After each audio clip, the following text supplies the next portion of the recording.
है कि कानूनन तो कोई भी व्यक्ति किसी को भी दे सप्लाई करने के लिए फ्री है, परंतु पूरा भारत एक बाजार है।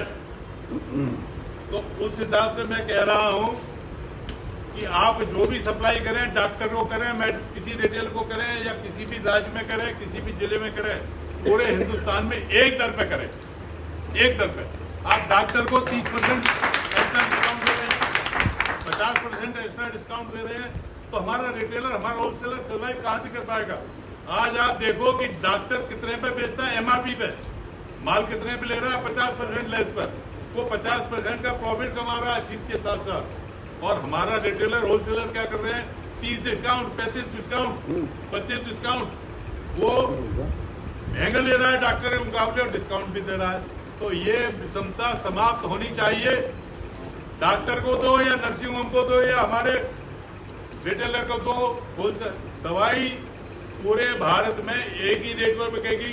स्कीम आएगी तो पूरे भारत में एक ही हिसाब से आएगी, ये हमारी मांग है। तो इसमें बताते जाए कहीं कमी बात आती हो, ठीक है सर। अब एक तीसरी मांग है, 3 ही बिंदु ले रहा हूँ, ज्यादा नहीं हो रही, मैं बताऊंगा मांग किसके सामने रखने जा रहे हैं, अभी बता दूं, पहले मांग बता दूं। तीसरी मांग हमारी है कि आप लोग जहां भी जाते हैं खरीदारी करने के लिए, सामान अपनी मर्जी से लेते हैं, दुकानदार की मर्जी से लेते हैं। आपको कमीज खरीदनी है, पीली कमीज नहीं है, पीली खरीदोगे। होटल में जाओगे तो हमारे लिए माँ की दाल लेके आओ, हमारे लिए नान लेके आओ, वो कहेगा नहीं तुम्हें मूंग की दाल खानी पड़ेगी। ऐसा होता है कभी? परंतु फार्मा कंपनियां ये पॉलिसी लेके आ रही है कि जो हम भेजना चाहेंगे उन्हें तुम्हें लेना पड़ेगा। हम इसकी कठोर शब्दों में निंदा करते हैं। जो हम चाहेंगे हमें माल दीजिए, जो माल हम कौन सा चाहेंगे, जिसकी बाजार में डिमांड होगी वही तो लोगे। आज जिस प्रोडक्ट की डिमांड नहीं है वो आप हमें देना चाहते हैं, तो ये तो अन्याय हो गया ना, परंपरा के विरुद्ध हुआ और फेयर बिजनेस प्रैक्टिस के बिल्कुल अगेंस्ट हुआ।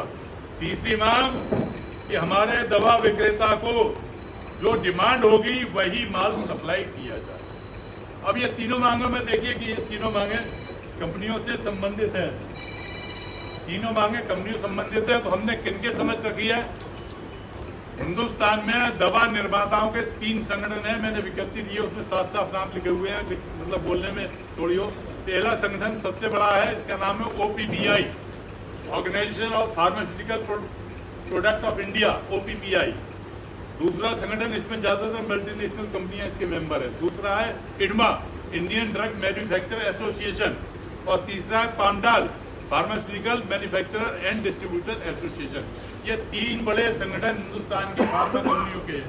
हमने इन तीनों संगठनों के सामने अपनी मांग रखी है, और ये मांग मेरठ ही नहीं रख रहा है, ये मांग पूरे उत्तर प्रदेश की ओर से जो केंद्रीय संघर्ष समिति का गठन 16 जून को कानपुर में हुआ, वहां से ये मांग रखी गई है, और ये मांग प्रत्येक जिले में अनुमोदित की जा रही है।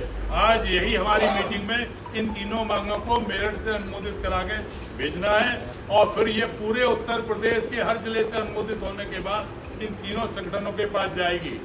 और अगर मैन्युफैक्चरर निर्माताओं ने हमारी मांगे नहीं मानी, 5 अगस्त 2024 को मेरठ में संघर्ष समिति की केंद्रीय कार्य परिषद की बैठक मेरठ में हो रही है, उसमें आंदोलन की रूपरेखा तय होगी, आंदोलन की घोषणा होगी, और हम अपने सर्वाइवल के लिए, अपने अस्तित्व के लिए जो भी निर्णय हमारे साथ लेंगे उस पर हम कठोरता से आंदोलन पे राह पे आगे बढ़ जाएंगे और निश्चित तौर से